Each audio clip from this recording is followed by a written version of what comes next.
Hello friends, it's Dave here from SaveDecks. And I'm Sophie. And we're bringing you a discussion-based review of a game called Freddy Spaghetti. The review code of this was provided to us, so thank you very much for that. And we're here to bring you our thoughts on the game. So what did you think of it then, Sophie?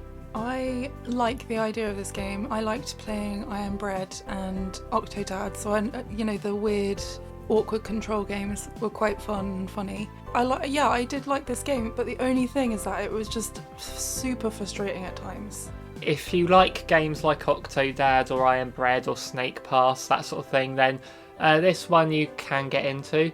But if you hated Octodad, you hate it because then you will hate this game because it's very frustrating controls, difficult controls, awkward, you could say bad controls, but that's the whole point of it. Yeah, the whole point is it's supposed to be frustrating, so it's designed that way with that in mind for it to be, and it's meant the developer succeeded because I was frustrated. Definitely. So my first thought going into this, making this video, was I've got to come up with a load of pasta puns to go with it, and then I thought actually that would be a bit too silly, wouldn't it? Oh god. So I wasn't going to make any puns at all, but then I started playing the game. Then it said the scientist in it is called Dr. P Star. And I was like, well, if they're allowed to make puns, I'm allowed. Well, he said my nickname was the unfortunate pasta, Dr. Pasta. Dr. Pasta, yeah. I thought, there was quite a meme game as well. There's quite a few references I noticed at times. Really? Yeah, so as the game went on. Oh, cool. I won't say any of them, I'll let you discover them yourself.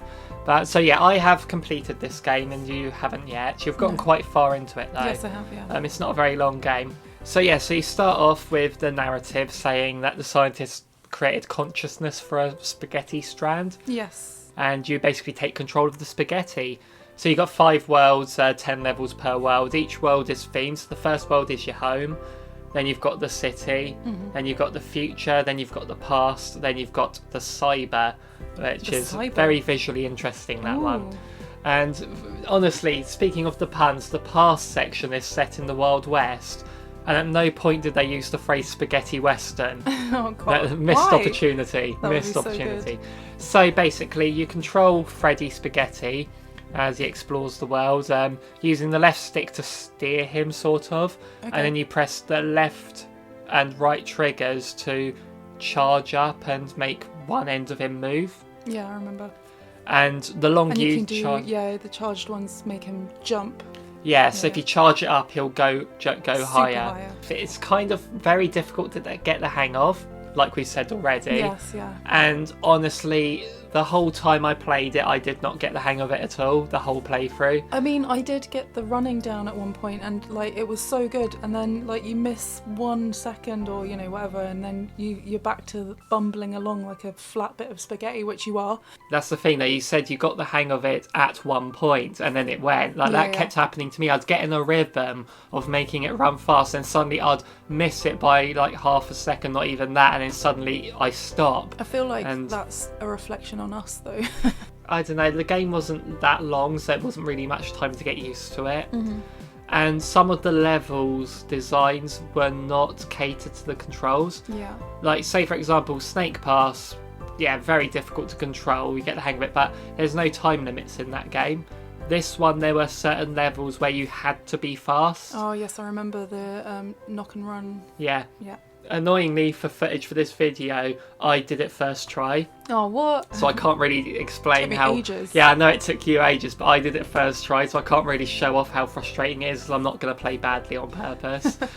But there were times I struggled, which I'll show, where you're crossing this bridge, and there's a load of policeman officers chasing you, and you got to either avoid them or jump over them when they get to you, and you got to move fast because they're chasing you, and also time it so you go over them. But the problem I had with this level was, and it happens in other ones as well, the hitboxes are not clear. It will say that they've caught me and I'm busted, but they're not actually touching me on the visually. So I'm trying to time it as they're running at me, so I jump over them, but it's hard to time it when they catch you when they're not actually touching you. Yeah. So you can't see where the hitbox is. That was a bit frustrating. A couple of times as well, I got stuck on certain things. Yes, that happened. And that was annoying, especially the knock and run ones, because you'd get there really quick, knock, and then start going back, and then you get stuck on the step. But I don't know. It didn't matter too much. It just started again, and then it was fine. Yeah, and also there was this other one where we were jumping along these platforms. Oh my god! That took forever for me to beat. That brought out the worst possible self that I've ever been. Yeah, this is an example of the level design not really being catered to the controls in that respect, where you needed precise jumping, and it is so easy to miss and so easy for it to just not launch the way you're used to. Maybe we're doing something wrong, but it just did not feel very satisfying even when I did it. Definitely. And the other one I wanted to point out was the one where you're going through these sort of metal detectors, and if the light was on when you went through it, it would catch you. You had to wait for the light to be off. But it was so again inconsistent, the controls, that you'd get down to a rhythm with it, and then suddenly it wouldn't work, and then you would just stop as you're going through, and at the wrong angle. On a couple of and the problem is you get the hang of it, and there's 5 or 6, wasn't there? So you have to do it consistently that many 5 times. or 6 times. And I don't know. I didn't get through. I'm actually stuck on that one. So. I managed it. Nice. I managed to beat the game. And there was this other one later on where you're going through this maze, and it was. I'm not going to talk much about it, but it was the most tedious thing ever. And it was randomly generated each time. Yeah, so you couldn't just memorise it. You could zoom out the camera at certain points to see the whole maze, then work out the whole thing, realise you were going the wrong way. And I thought, it'd be quicker to restart it from the beginning, then go all the way back, because you move so slowly through this bit. But then the maze is different every time, so you just really got to draw the path out before you go. It was so bad. Yeah. But there are some levels where this game does shine. Yep. Let's be fair to it. Totally. There's levels where you go on the rampage and have to destroy things. They're fun. So good. Because there's no time limit. There's open space you can go in, and it's all about having fun, moving the spaghetti. Because in those instances, the game is fun to play. Oh yeah, definitely. It's just there's certain levels where it just does not work. At the start, when he does a search on the Pasta Go-Go, or the pasta alternative for Google. Yes. When he asks what is spaghetti, and you had to type in the thing. And there's one where you're playing a piano later on as well. Oh really? Yeah, definitely. Nice. You play Twinkle Twinkle Little Star, I think it was. And there's one in a saloon where you're dishing out cards to the players, cool. and things like that. It's brilliant. There's no time limit. It can be difficult to get the hang of.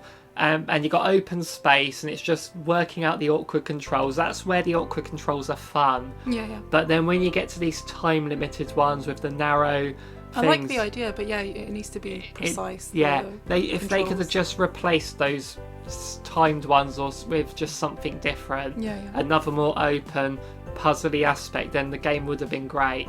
But sadly, there were too many frustrating moments. And speaking of sort of whether we recommend it or not, it's £5 usually, £4.99. Yeah, but it's £3.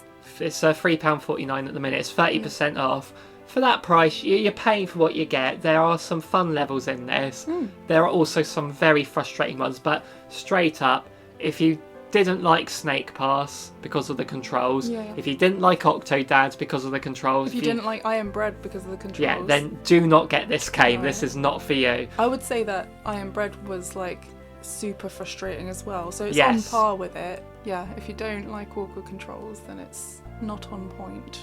So if you don't like that, ignore this game. If you do like those sorts of things, for the £3.49 sale, that's a pretty good price. It's less than 2 hours it took me to beat. Oh, okay, cool. And that was including looking at the bonus content they had on there. It was there's a few little Google searches you still had to do on there. I saw those actually. I went on them. So it's fun. It's a funny game as well. And it's the only thing got I'd a sense say of with the story is that it took me so long to beat some of the levels. Is that I forgot what, because it was part of the story would be said, and then the next you forgot what the clue was. I would forget what the clue was. Well, not clue, but I know story. What you and mean. it would have been nice to hear it all in one. But and there are some levels where you have a really frustrating jumping one. Then the next level would just be 5 seconds of you walking up a road. Yeah. And I thought that was weird to have it as its own self-contained level. I suppose it's a nice break. I suppose, that makes sense. A nice break from the stress. So that's our recommendation on sale. It's on at the minute. Then if you like these sorts of frustratingly controls, just to have a laugh with it.